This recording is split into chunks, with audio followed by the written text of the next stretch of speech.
دیکھیں جو جنگوں کی تاریخ ہے اس میں کچھ لڑائیاں ایسی ہوتی ہیں جن کو کہتے ہیں کلاسک بیٹلز. ایک بڑے مختصر طریقے سے سمجھانے کے لیے میں آپ کو بتاؤں تو اگر کلاسک بیٹل وہ ہے جس طرح آپ کا ایک پروفیشن ہے یہ بھی ایک آرٹ ہے، اسی طرح باقی سارے پروفیشنز کے اپنے اپنے نوانسز ہیں، اپنی اپنی سکل سیٹس ہیں. تو ملٹری کا جو جنگ لڑنے کا طریقہ کار ہے وہ بھی ایک آرٹ ہے. تو جس میں آرٹ ایک عمدہ طریقے سے ڈسپلے ہو دونوں طرف سے، وہ ملٹری کلاسک بن جاتی ہے. اگر آپ اسلام سے دیکھیں، اسلام کی جنگوں سے، تو جنگ یرموک ایک کلاسک تھی. اسی طرح قادسیہ کی جنگ ایک کلاسک تھی. ویسٹ میں بہت ساری مثالیں ہیں. پھر کچھ جنگیں ایسی ہوتی ہیں وہ کتنے دن چلتی ہیں، کتنا اس میں نقصان ہوتا ہے، اس سے کوئی فرق نہیں پڑتا، لیکن وہ جنگیں کہلاتی ہیں کانسیکوینشل اینڈ ڈیفائننگ.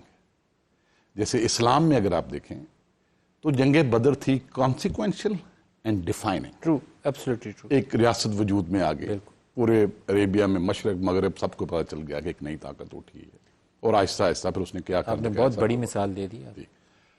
اگر ہمارے خطے میں کوئی اگر آپ دیکھیں ایسی جنگ جو کہ ٹرولی کانسیکوینشل تھی اور ڈیفائننگ تھی، اب یہ ایک اوپینین کی بات ہے، یہ کوئی ایسا نہیں ہے کہ کوئی اس کو سب اکنالج کریں گے.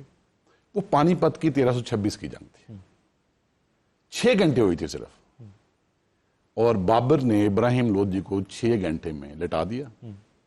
اور کانسیکوینشل کیوں تھی؟ کیونکہ اس کے بعد 300 سال مغلز نے رول کیا. صحیح. ٹھیک ہے.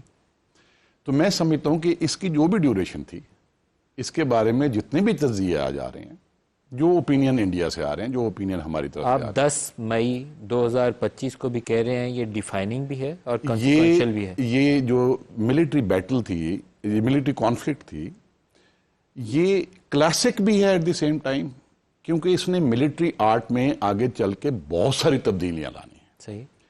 ہر وہ ملک جس کی نیشنل سیکیورٹی کو خطرہ ہے اور وہ اپنی آرم فورسز کو اور اپنی حکمت عملی کو ماڈرنائز کرنا چاہتا ہے، وہ اس کانفلکٹ کو پڑھے گا. صحیح. تو اس لحاظ سے یہ کلاسک ہے.